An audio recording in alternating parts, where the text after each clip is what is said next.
Sur le bitume, il règne désormais en maître. Des animaux sauvages, pour qui le confinement des hommes signifie quartier libre. À Paris, il n'est plus rare d'apercevoir des canards fouler les pavés ou le périphérique. Ici, cette famille nombreuse a même été escortée par les policiers. Partout dans les villes, la faune refait surface.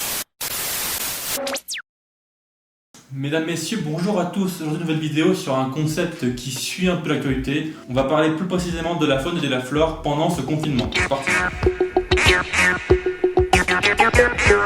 On va commencer par une info insolite. Alors, j'ai pas la télé, donc c'est vraiment des infos qui sont liées à Internet ou aux médias en ligne. On va parler canard. Le Colvert à Paris a fait des articles de presse de partout. La danse des canards qui en sortant de la mare se secouent le bas des reins et font coin coin, fait comme les petits. Ça peut paraître anecdotique, mais on a beaucoup vu les canards sur les réseaux sociaux et en ligne, et je voulais vraiment mettre un point d'honneur sur le fait que les canards ont toujours été là et qu'ils sont pas là depuis le confinement. C'est vraiment juste qu'on les voit un peu plus parce que forcément on est bloqué à la maison, du coup on en voit peut-être qui traversent et qui sont sur les pavés, mais rien d'incroyable. Donc si on prend l'exemple des canards à la Comédie Française, incroyable, méga titre, ça buzz, on se rend compte que en fait, la Comédie Française est seulement à 500 mètres de la scène et donc forcément les canards ont pu faire 500 mètres et se sont déplacés pendant ce confinement. Alors rien d'incroyable. On a même vu sur Twitter des canards se faire escorter par la gendarmerie. Un peu viril également. En fait, si je vous parle de ça, c'est surtout parce qu'on voit de plus en plus d'articles sur les bienfaits du confinement vis-à-vis de la faune et de la flore.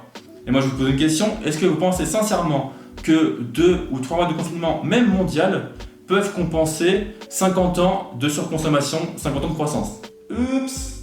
Du coup on est parti pour s'intéresser aux effets néfastes du confinement sur la faune. Désolé de vous l'apprendre, mais le coronavirus a un impact néfaste sur la faune et on va voir tout de suite pourquoi. Globalement, il faut savoir que les impacts négatifs sont vraiment liés aux pays du Sud. Pourquoi les pays du Sud? Parce que c'est souvent des pays qui sont assez pauvres et où le braconnage est très présent. Donc si on prend l'exemple de Mayotte, on peut lire une recrudescence alarmante du braconnage depuis le début de la crise. Et donc on voit du coup ces photos où les tortues sont braconnées pour être mangées. Donc autant les individus que les œufs aussi sont braconnés. Important, mais on en reparlera au fur et à mesure, on lit sur l'article. À Mayotte, les plages sont vides depuis le début du confinement et cette absence de fréquentation laisse libre cours aux braconniers. Donc passons maintenant à Madagascar avec un article qui nous dit « Alors que les visiteurs disparaissent, les zones protégées de Madagascar subissent un coup dévastateur ». Donc dans cet article-là, on peut lire que les zones protégées qui dépendent du tourisme sont particulièrement touchées. Donc forcément, s'il n'y a plus de tourisme, il n'y a plus d'argent et on ne peut plus payer les gardes et ou protéger les parcs. Si on va sur la page Facebook des parcs de Madagascar, on voit qu'il y a eu notamment des problèmes de feux de forêt pour faire du charbon sur des zones protégées.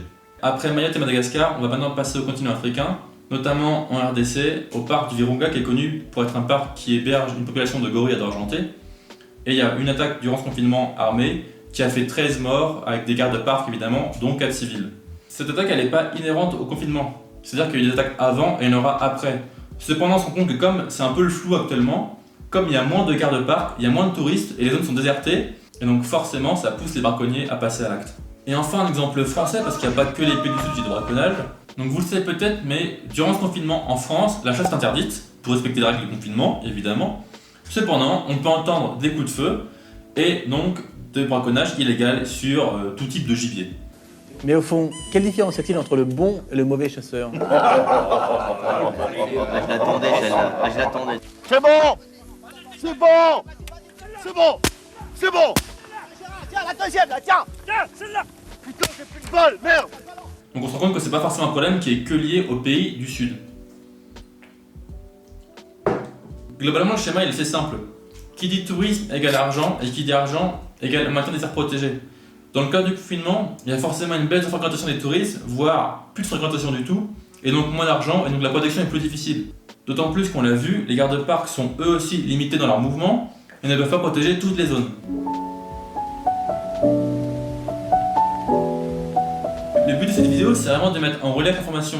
On voit beaucoup de vidéos du rhinocéros au Népal, ou des lions de mer en Argentine, ou des pingouins en Afrique du Sud. Il faut savoir que cette faune-là a toujours été là et toujours été présente, et elle restera là. C'est juste que c'est quand même plus sexy et plus mignon de mettre ces infos-là que parler du braconnage qui explose en Afrique à cause du confinement.